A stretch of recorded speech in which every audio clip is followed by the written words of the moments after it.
Kasih karunia dan damai sejahtera dari Allah Bapa kita dan dari anaknya Tuhan Yesus Kristus menyertai kamu sekalian. Amin. Shalom saudara-saudari, sahabatku semua di dalam nama Tuhan Yesus. Firman Tuhan yang hadir menyapa kita hari ini, hari Kamis tanggal 21 Maret 2024, tertulis di dalam 1 Yohanes pasal 4 ayat 16. Mari sahabatku semua kita simak dan renungkan firman Tuhan yang menjadi kekuatan dan inspirasi untuk menjalani hari ini. Demikian, kita telah mengenal dan telah percaya akan kasih Allah kepada kita. Allah adalah kasih, dan barang siapa tetap berada di dalam kasih, ia tetap berada di dalam Allah dan Allah di dalam dia. Nunga tatada jala taha porseai holong ni rohani debata di hita. Debatado haholongoni jala halak namiat di bagasan haholongon, ido namiat di bagasan debata, jala debata di bagasan ibana. Demikian firman Tuhan. Sahabatku semua di dalam nama Tuhan Yesus, kali ini Rasul Yohanes mengajak kita menunjukkan kasih itu tidak hanya sebatas perbuatan-perbuatan baik semata. Kasih memang bukanlah kata-kata, tetapi harus dinyatakan lewat perbuatan-perbuatan baik.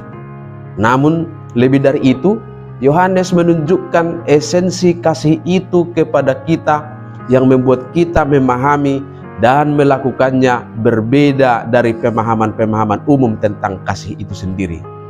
Yohanes menyatakan bahwa kasih merupakan sifat esensial atau sifat yang mendasar dari Allah kita. Kasih adalah ciri khas dari karakter dan sifat ilahi. Ketika seseorang hidup dalam kasih, berarti dia hidup dalam persekutuan dengan Allah, dan sebaliknya Allah juga hadir di dalam dirinya. Dan untuk lebih memahami makna dari apa yang dituliskan Rasul Yohanes dalam nas ini, kita perlu memahami kalimat awalnya yang berkata, kita telah mengenal dan telah percaya akan kasih Allah kepada kita. Dari mana kita mengenal dan percaya akan kasih Allah? Dalam ayat sebelumnya, tepatnya dalam ayat 10, Yohanes telah menyampaikannya demikian. Inilah kasih itu, bukan kita yang telah mengasihi Allah, tetapi Allah yang telah mengasihi kita dan yang telah mengutus anaknya sebagai pendamaian bagi dosa-dosa kita.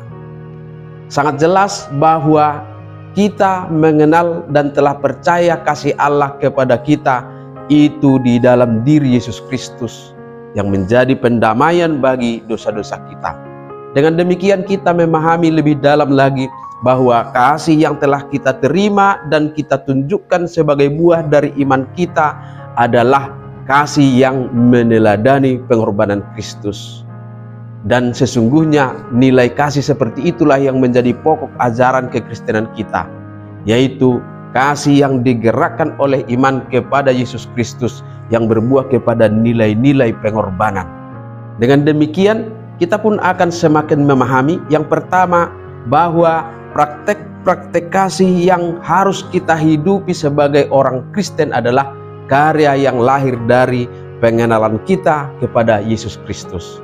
Jikalau Rasul Yohanes dalam Yohanes 15 ayat 4 bagian akhirnya berkata, kamu tidak berbuah jikalau kamu tidak tinggal di dalam aku.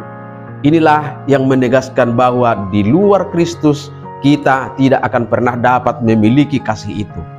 Dan seandainya kita mengatakan kita sudah hidup di dalam kasih, pasti itu akan jauh dari nilai-nilai pengorbanan jika kita lakukan itu di luar Kristus. Yang kedua, kasih Kristus adalah kasih yang menghadirkan Allah dalam kehidupan di sekitar kita, sebagaimana Yesus Kristus telah melakukannya. Dalam arti bahwa praktek-praktek kasih yang kita lakukan bukanlah untuk memuliakan diri kita sendiri, melainkan untuk menyatakan kehadiran Allah dalam hidup orang lain. Oleh sebab itu, saudara-saudari sahabatku semua, jikalau kita telah mengenal dan telah percaya akan kasih Allah kepada kita, maka hidup kita akan selalu menghadirkan kasih dan kebaikan Allah demi kemuliaan namanya. Amin. Selamat beraktivitas, Tuhan memberkati.